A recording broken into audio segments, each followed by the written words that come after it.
வாழ்க வளமுடன். நேற்று ஒரு கர்மா பற்றி பேசினேன்ல, அது எப்படின்னு. இப்போ இந்த கர்மா வந்து நல்ல கர்மா எப்படின்னு கேட்குறீங்களா? ஒரு கணவன் மனைவி, அவங்க 2 பேரும் ஆசிரியர். அவங்க வந்து தியானம்லாம் பண்ணுவாங்க. தியானம் பண்ணிட்டு சொல்ல அவங்க நினச்சாங்க, சரி நாம் கூட தியானம் மண்டபம் கட்டலாம் அப்படின்னு சொல்லிட்டு. சரி கட்டலான்னா கூட பணம் வேணும்ல, எவ்வளோ தான் வசூல் பண்ணாலும் கொடுப்பாங்க, கொஞ்சம் தான் கொடுப்பாங்க.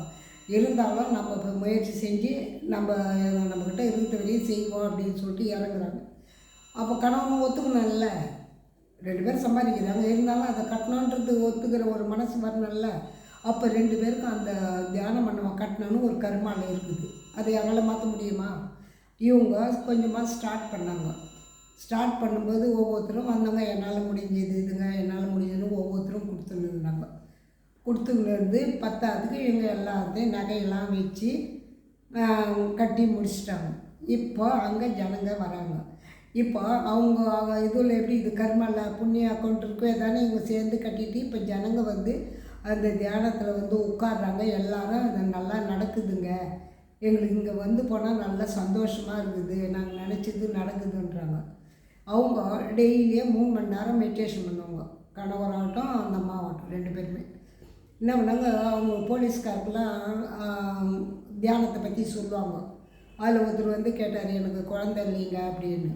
அப்போ தான் சொல்லுவாங்க, இது வந்து நாங்கள் சொல்கிறது தான், உங்கள் கர்மாவில் என்ன ஆகுதுன்னா நீங்கள் தான் அனுபவிக்கணும். அதனால் ஒன்றும் இல்லைங்க, நீங்கள் வந்து இந்த பிரமிடு போட்டு மெடிடேஷன் நீங்களும் பண்ணணும், உங்கள் மனைவியும் பண்ணணும் அப்படின்னு. சரிங்க மேடம் அப்படின்னு சொல்லிட்டு அவர் போயிட்டாராம். போன உடனே கொஞ்ச நாள் ஒரு 6 மாதம் ஆயிடுச்சு. உடனே அவர் ஃபோன் பண்ணான், நீங்கள் சொன்ன மாதிரி கன்சீவ் ஆகிக்கிறாங்க எங்கள் மிஸ்ஸஸ்ஸு அப்படின்னு. அப்புறம் குழந்த பிறந்த உடனே அதுக்கு வந்து ஃபோன் பண்ணி சொன்னாங்களாம். இது எதுக்கு சொல்கிறேன்னா, நம்ம கர்மா தீக்கணும்னு நாம் தான் வந்து இது பண்ணணும். இப்போ நம்ம பசி எடுத்தால் நாம் தானே சாப்பிட்றோம், மற்றவங்க சாப்பிட்டா நமக்கு ஒத்துக்குமா? இல்லை பசி அடங்குமா? அடங்காது இல்லை. அதனால தான் சொல்லுவேன், சிலர்லாம் சொல்லுங்க, ஏங்க எனக்கோசம் நீங்கள் பிரார்த்தனை பண்ணிங்க, நீங்கள் கூட்டுத்தாவும் செய்ய வேண்டாங்க. ஏங்க உங்கள் கர்மா எடுக்குறாங்க, மற்றவங்களாம் ஞானி கிடையாது இல்லை, முதல்ல அதை தெரிஞ்சுக்க, ஞானி கிடையாது. அப்படியே இருந்தாலும் இந்த காலத்தில் ஞானி வந்து அதை ஏற்றுக்கிற தன்னா இருக்காது. அவங்க அவ்வளோ நேரம் மெடிடேஷன் பண்ணணும், அது அவங்க ஏற்றுக்குன்னு அவங்க உங்களுக்கு வந்து கூட்டுத்தவத்தில் சொல்லணும். அதுவும் பாருங்கள், கூட்டுத்தவத்தில் நல்லது சொன்னால் எல்லாமே பகிர்ந்துக்கும். இப்போ அவங்க வந்து எனக்கு இது நடக்கணும் கூட்டுத்தவன்னா அவங்களுக்கு நடந்துடும். அந்த கர்மம் யார் ஏற்றுக்கிறது? இந்த கூட்டுத்தவத்தில் இருக்க எல்லாரும் தானே ஏற்றுக்கணும். அப்போ தானே அவங்களுக்கு அது நடக்கும். அதனால் யார் இதுனாலும் இந்த கூட்டுத்தாவன்னா நீங்கள் மட்டும் உங்கள் வேலையை பார்த்துட்டு இருங்க. ஒரு நல்லது கூட்டுத்தாவம் செய்யுன்னு சொல்கிறாங்களா, போயிட்டு செய்யுங்க, அந்த நல்ல கர்மம் நமக்கு வரும். ஏன்னா ஒரு கல்யாணம் நடக்கணும்னா அது நல்லது தானே. இப்போ நம்ம அது இந்த பகிர்ந்துக்கணுமா, நமக்கும் ஒரு விஷயத்தில் நல்லதே நடக்கும். அதுக்கு தான் சொல்கிறேன், அந்த கர்மம்லாம் எப்படி வருது எப்படி போகுதுன்னு. இப்போ பாரு, அவங்களே கட்டினாங்க, அது மாதிரி அவங்க வந்து யாரும் கேட்டாங்களா, நான் கூட கட்டியிருக்கேன், எங்கள் பணம் பத்தலை, உங்களால் முடிஞ்சது கொடுங்கன்ட்டு. இவங்க நினச்சா கொடுக்காதுக்கலாம்ல. ஏன்னா நம்ம தான் கட்டிட்டோம், நம்ம எதுக்கு நோத்துருக்கணும், நம்மளுக்கே கடை இருக்குது இதெல்லாம் இருக்குதுன்னு நினைக்காம என்னால் முடிஞ்சது 5000 சொல்லி வெளியில் இருக்கிறவங்களுக்கு இவங்க அனுப்பிச்சாங்க. இவங்க காலையில் அனுப்பிச்சாங்க, அன்னைக்கு சாயந்தரமே எவ்வளோ வந்து இவங்க 5000 கொடுத்தாங்க, அவங்க 9000 அவங்களுக்கு வந்துருக்குது. அதுதான் அந்த தவம் பண்ணும்போது நீ நல்லதை நினச்சி கொடுக்கும்போது நீ 1 ரூபா கொடுத்தா அங்கே 10 ரூபா வரும். இதை நானும் நிறைய அனுபவிச்சுக்கிறேன். ஒரு கடைக்கு போய்ட்டு ஒரு பொருள் வாங்கும்போது சொன்னாங்க, நீங்கள் வந்து இது விலை அதிகம் அப்படின்னு சொல்லிட்டு. நான் சொன்னேன், விலை அதிகமாக இருந்தாலும் அவங்களுக்கு அந்த பணம் சேரணுன்னு கொடுத்துட்டு வந்துட்டேன். அவன் கேட்டது கொடுத்துட்டேன், நான் குறைக்கலாம் இல்லை, கொடுத்துட்டு வந்துட்டு இது பண்ணுறேன். ஒரு 2 நாள் பொறுத்து வேறு இடத்துக்கு போயிட்டு வேறு பொருள் வாங்க போனேன். அப்போ இங்கே எவ்வளோ அவங்க வந்து என்கிட்ட எக்ஸ்ட்ரா வாங்கினாங்களோ அந்த காசு அவங்க கம்மியாக கொடுத்தாங்க. அப்போ நீங்கள் விட்டு கொடுக்குறதா கெட்டு போகிறதில்ல, கெட்டு போனாலும் விட்டு கொடுக்க மாட்டோம். அதுக்கு தான் சொன்னாங்க. எதுக்குன்னா ஒரு புரிதல் வரணுன்னா ஒரு தியானம் தாங்க.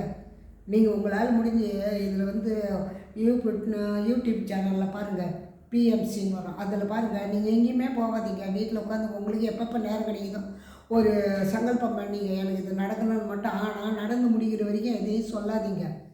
தினமும் உங்களால் மூச்சை மட்டும் உட்காந்து மூச்சை கவனிங்க. எதுக்குன்னா உங்கள் மூச்சை கவனிக்கும் போது எல்லா நாடி நரம்பு எல்லாமே கிளியர் ஆகும். அப்போது இது நல்லது, இது கெட்டதுன்றத நீங்களே புரிஞ்சுப்பீங்க. அப்போ அந்த செயல் செய்யலாமா வேணாமா? இப்போ நம்ம பிரார்த்தனை வச்சுக்கணும், அந்த சங்கல்பம் பண்ணிக்கணும். இப்போ நம்மளுக்கு அது தேவையா? இல்லை அது அப்புறம் தானே தேவை, அதுக்கப்புறம் பண்ணிக்கலாம். அது எதுக்கு இப்போவே சங்கல்பம் பண்ணோம்? அப்போ நம்ம எதுவுமே தியானம் மட்டும் பண்ணுவோம். உனக்கு பிரபஞ்சம் கொடுக்குறத கொடுத்துன்னே இருக்கும். ஏன்னா நீ எதிர்பார்க்கலல்ல. எதிர்பார்க்கறத விட எதிர்பார்க்காம செய்யறது ரொம்ப யூஸ் ஆகுது. நீங்கள் சும்மா ஒரு டெஸ்ட் பண்ணி பாருங்களேன். அட்லீஸ்ட் ஒரு 21 நாள் மூச்சை கண்ணை மூடின்னு உட்காந்து எப்படி வேணாலும் உட்காந்துங்க. சோபாலையாவது உட்காந்துக்கோ, கீழாவது உட்காந்துக்கோ, எதெல்லன்னா கூட உட்காந்துங்க. உட்காந்துட்டு கண்ணை மூடி மூச்சை கவனிங்களேன். உங்களுக்கு என்ன நடக்குதுன்னு பாருங்கள். நீங்கள் நினைக்காதெல்லாம் நடக்கும். ஆனால் உட்காரும்போது பழைய நினைவுகள்லாம் வரும். உள்ளுக்குள்ளே எவ்வளோ இறக்கி வச்சுக்கிறீங்க, அது வந்து தானே தீரணும். அது வரட்டும், நீங்கள் விட்டுட்டு மூச்சு மட்டுமே கவனித்து பாருங்களேன். அதனால் உங்களுக்கு என்ன பெனிஃபிட் ஆனதுன்றதை மட்டும் கமெண்டில் சொல்லுங்க. இது யாராவது ஒருத்தராவது ஃபாலோ பண்ணுங்க. நான் எல்லோரையும் ஃபாலோ பண்ணுன்னு சொல்ல மாட்டேன், அனுபவிச்சதால சொல்கிறேன். இப்போ அந்த அம்மா பாரு, அவங்க நினச்சாங்களா இப்போ வீடு கட்ட கடன் கேட்டாலே கொடுக்க மாட்டேன்றாங்க. அப்போ அந்த பிரமிட் கட்டுறது அவங்க எவ்வளோ நகையை வச்சு அதை கட்டி அது எப்படி எவ்வளோ 45 லட்சம் ஆச்சான். அதுக்கு சொல்ல இப்போ அவங்க பௌர்ணமி பூஜை நடக்கும்போது அவங்கவுங்க அன்னதானத்துக்கு எத்தான் கொடுக்குறாங்களா, இவங்க எதிர்பார்க்கல. அதுக்கு தான் சொல்கிறேன், எதையுமே நம்ம ஞானம் வர்றதுக்கு தியானம் பண்ணால் தான் ஞானம் வரும். ஞானம் வரும்போது புரியுதான் நமக்கு ஈஸியாக புரியும். செய்யலாம், செய்யக்கூடாதுன்றது. வாழ்க வளமுடன். முயற்சி பண்ணி பாருங்கள்.